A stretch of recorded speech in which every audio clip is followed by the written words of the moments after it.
Have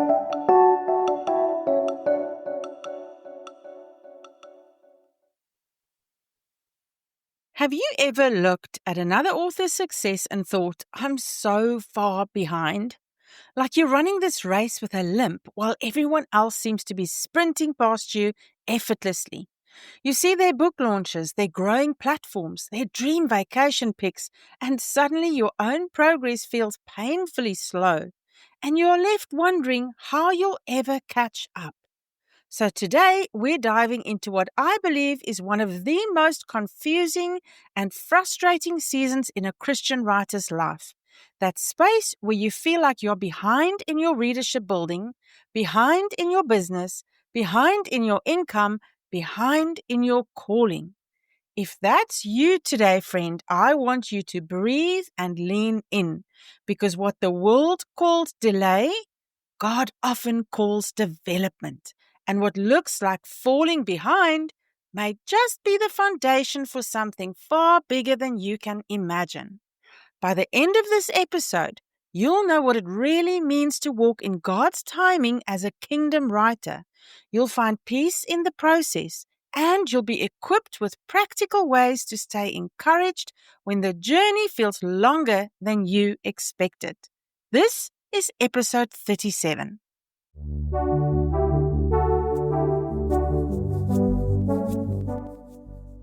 I'm Ursilia Teixeira, ex-real estate agent turned award-winning Christian fiction author.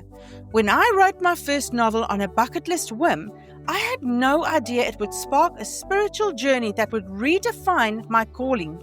But you know what, friend? Self-publishing wasn't easy. I got caught in the hustle, chasing rankings and sales while desperately trying to stay rooted in Christ. Now, by God's grace, I'm building my author business His way, and now He's called me to help you do the same. Welcome to the Anointed Scribe podcast, where faith meets business for Christian writers. Let's write, publish, and grow our author business God's way. Are you ready? Well, then let's get started.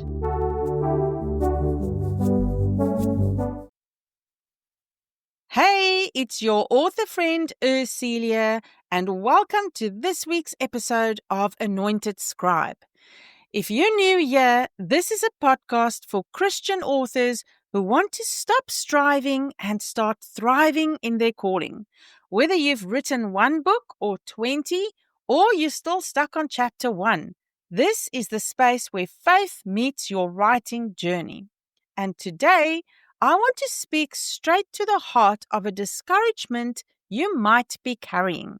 See, just a few days ago, I was on a Zoom call with a few Christian authors, and one of them said something that really struck a chord.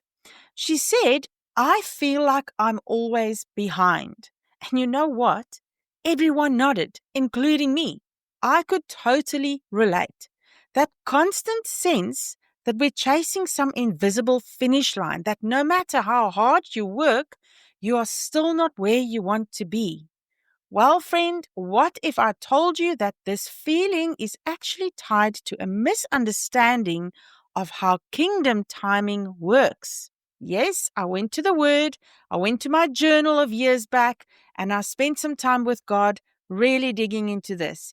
So today, I want to challenge that quiet whisper that says, I should be further by now, and share why I believe being, in quotes, behind may actually mean you are exactly where God wants you to be.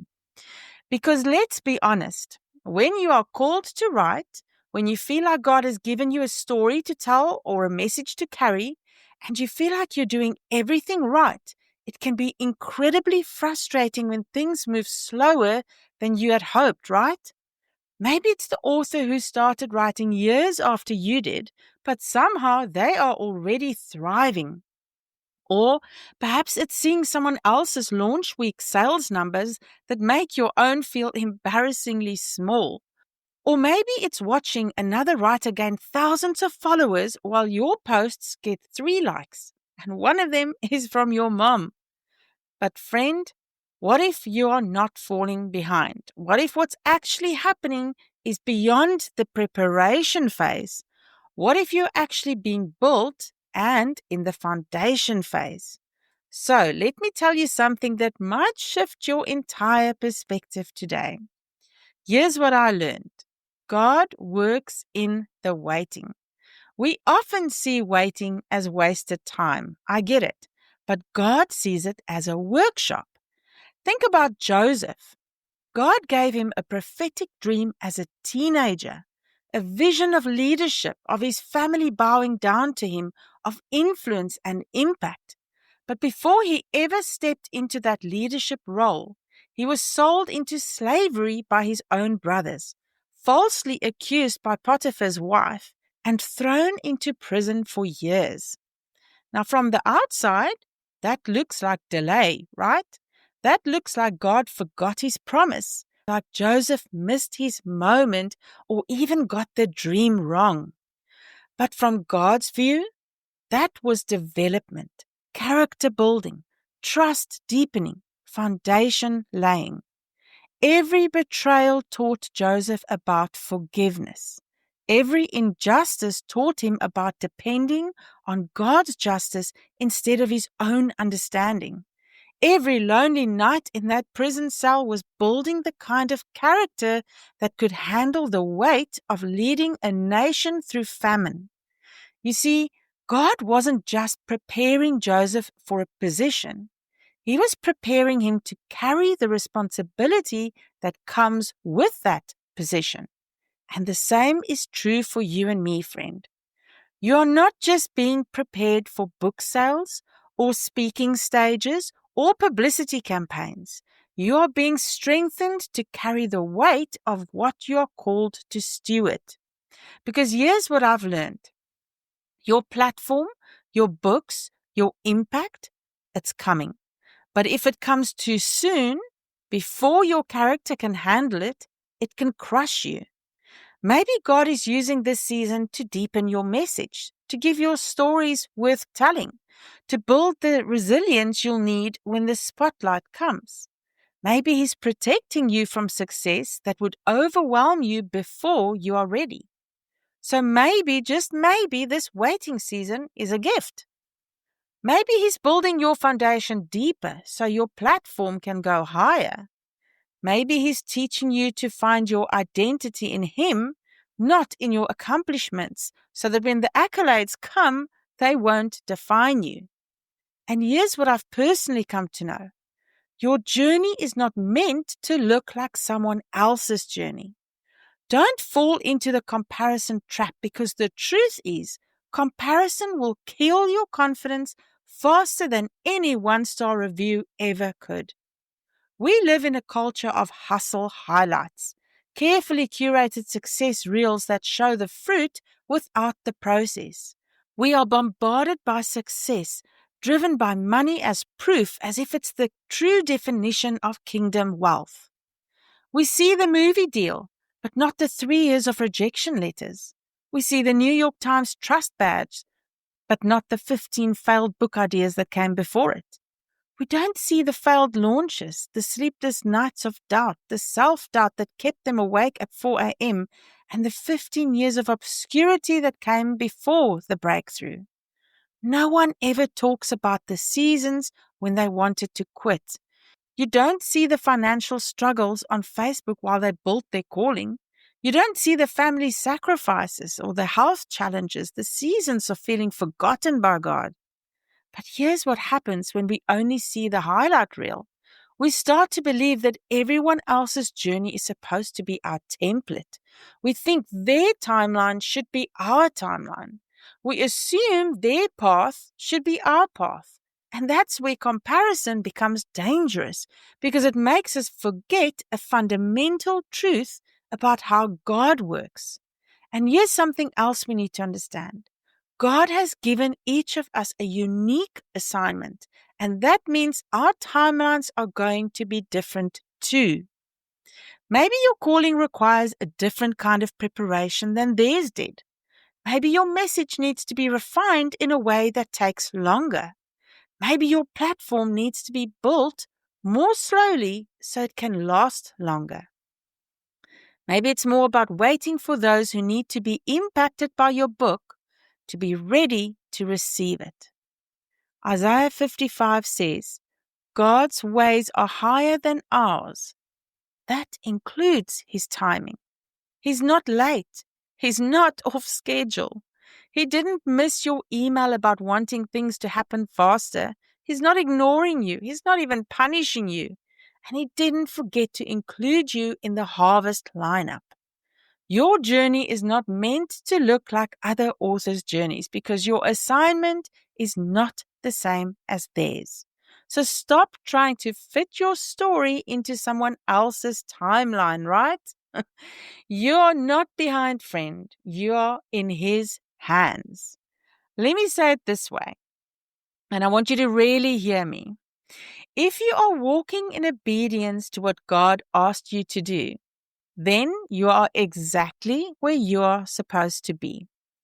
If you haven't finished your manuscript yet, even if you're not earning what you thought you would by now, even if you've been ghosted by publishers, readers, or lack momentum, even if your book sales are slower than you hoped, even if your social media feels like you are talking to yourself, even if other people don't understand your calling or your pace, you are exactly where you are supposed to be. God's definition of success isn't speed, it's surrender. It's not about what you achieve in the natural, it's about what you become in the process and achieve in the supernatural. And that means even when it looks like nothing is happening on the outside, trust that something profound is happening on the inside. He's shaping your heart to handle influence with humility. He's refining your message so it carries more weight. He's preparing you for more than you can imagine.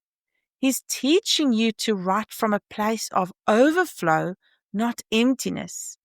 He's building your dependence on him, not on your own ability to make things happen. You know what? Some of the most powerful books ever written came from seasons of waiting and hardship. Some of the most impactful messages were forged in the furnace of delay. C.S. Lewis wrote The Lion, the Witch, and the Wardrobe after years of struggling with faith and loss. Elizabeth Elliot's most profound works came after seasons of deep personal suffering. Corrie ten Boom's ministry was birthed from a concentration camp.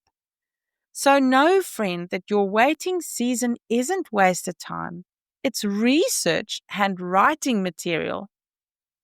Okay, so now let me give you some practical encouragement you can cling to when you feel behind, because I want you to walk away from this episode with tools, not just inspiration. Okay, so number one, the first way or encouragement is don't measure obedience by outcome. Faithfulness matters more than metrics. Your job is to be faithful to what God asked you to do today. I say it all the time. Be faithful. His job is to handle the results. Did he ask you to write? Well, write then. Did he ask you to encourage others? Encourage. Did he ask you to tell your story? Tell it, even if only one person is listening right now. Your obedience is not measured by book sales or social media followers. It's measured by whether you did what he asked you to do with the resources he gave you today. Quick side note story, and this happened to me this week. One of my ARC readers just finished my newest thriller called Martha's Veil.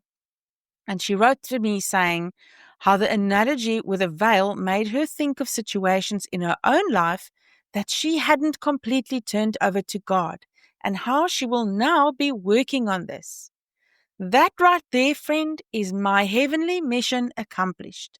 The faith message I wove into the storyline, which, by the way, is a mystery thriller. It's fiction, so it's not even a non-fiction book. But that faith message I wove into the storyline has made its impact. And the book hasn't even been released yet. It's still on pre-order. There is no other outcome I long for more than knowing I delivered on the task God set before me, and that he touched that one reader's heart, And that, I believe, is the ultimate measure we should hold ourselves to. Okay, so I diverted, but number 2, the second practice is to guard your gaze. What you focus on feeds you. Are you feeding on truth or discouragement? If scrolling through social media leaves you feeling defeated, it's time for a social media fast. If certain author conversations or self-help books are making you feel behind instead of inspired, it's okay to take a break from them while you are healing, while you are seeking God. Fill your mind with God's promises about your calling instead of other people's highlight reels and the pressure of feeling like you are behind. Number 3, speak life over your calling. Even if no one else sees the fruit yet, commit to speaking God's promises over yourself and your books. Declare that your words have power. Declare that God has given you a message. Declare that He who began a good work in you will complete it. Declare that your timing is in His hands and His timing is perfect. The words we speak greatly affect our mindsets and the way we perceive ourselves as writers who are chosen and anointed to write with purpose. God spoke the creation into being. Words have creative power. What are you creating with your words about your own calling today? Really think about that. Number 4, keep writing anyway. Show up, even when the numbers don't reflect your effort. Write even when you don't feel inspired. Post even when engagement is low. Write through the pain, write through the tears. Submit even when you've been rejected before. Because consistency in the invisible moments is what builds visible breakthrough. Stay faithful with your writing. Keep showing up for God every day in the best possible way you can, because God sees you and He blesses the faithful servant. The fifth and final element I want to encourage you with today is to celebrate your own progress and honor your own pace. When you feel behind, the antidote isn't comparison, friend. It's celebration of how far you've actually come already. Look back at where you were a year ago. Maybe you've written 3 more chapters. Maybe you've released a book. Maybe you've finally found your author voice. Maybe you've built genuine connections with a handful of readers who truly get your message. That matters. That's progress worth celebrating. Honor the pace God has set for your journey. Maybe your pace is slower because you're also raising kids, caring for an aging parent, or working a full-time job, and that's okay. Maybe it's just the season you're in. Maybe it's exactly where God needs you to show up today. Maybe it's slower because God is doing deeper work in your heart that will make your words more authentic. Your pace isn't wrong. It's your pace. Own it. Trust your timeline. The dreams God placed in your heart aren't on a cosmic countdown timer. They're not going to expire if you don't hit certain milestones by certain ages. His timing for your breakthrough is perfect, even when it doesn't feel fast enough. So celebrate the pages you've written, not the ones you haven't yet. Honor the progress you've made, not the progress you wish you'd made. Trust the timeline you're on, not the one you think you should be on. Friend, the bottom line of today's episode is to let God set the pace. One of the hardest lessons I've learned in my writing journey is this: God's timing is not just about the when. It's about the who He's forming us into while we wait. And that shift, that mindset change, has brought me more peace and understanding than any bestseller badge ever could. You see, when I was focused on the timeline, every delay felt like failure. Every slow season felt like punishment. Every rejection felt like God had changed His mind about my calling. But when I started seeing the waiting as development, everything changed. The rejections became redirections. The slow seasons became soul seasons. The delays became opportunities for deeper preparation. And here's what I discovered. God is more interested in who you become than what you achieve. Because the person who can handle the weight of influence with humility is more valuable to the kingdom than someone who achieves success but loses their soul in the process. The writer who knows how to find their worth in God's love instead of reader approval is more powerful than the writer who builds their identity on bestseller lists. The author who has learned to trust God's timing has a peace that no amount of success can give. You don't have to hustle your way into God's promises, friend. You don't have to manipulate circumstances to make things happen faster. You don't have to earn your place at the table He's already prepared for you. You are not falling behind. You are being built, brick by brick, line by line, page by page, prayer by prayer. And when God decides it's time for your breakthrough, it won't be because you hustled hard enough. It will be because you trusted long enough. As we wrap up, I want to share something personal with you for a moment. There was a season in my own writing journey when I was so discouraged by the pace of my progress that I almost quit. I looked around at other authors who seemed to be moving faster, achieving more, and I started to wonder if I had misheard God's call on my life, if this purpose was just made up and all in my head. I remember one particular night sitting at my computer, staring at a manuscript that felt like I would never be finished, feeling like I was the slowest writer in the world. And in that moment, I felt God whisper to my heart, Celia, are you writing for an audience of one or an audience of thousands? And I realized that I had started writing for the approval of people instead of the approval of God. I had started measuring my progress by other people's timelines instead of His timeline for me. That night, I made a decision to let God set the pace, to trust His timing, to find joy in the process, not just the destination. And you know what happened? The pressure lifted, the joy returned, and the words started flowing again, not because I was rushing, but because I was resting in His plan. So, friend, thank our Heavenly Father for the words He's given you. Thank Him for the calling on your life. Thank Him for the process, even when it's slower than you'd like, even when it hurts and it's painful. The world needs what you have to say. It might not need it on your timeline, but it needs it on His timeline. And His timeline is always perfect. Trust the process and know that you are not behind. You are being built. Friend, before I let you go, I want you to use the Send Me a Message link in the show notes and let me know where you need God to show up for you today so I can pray for you. It's 100% anonymous. I can't see your name or your email or your phone number. I can't even reply to you, but I can read your request and I can pray for you. So I encourage you to use this feature to send me a private message to let me know what you are struggling with right now so we can come together and take this to the Lord in prayer. And if you found today's episode helpful, please consider subscribing and leaving a review.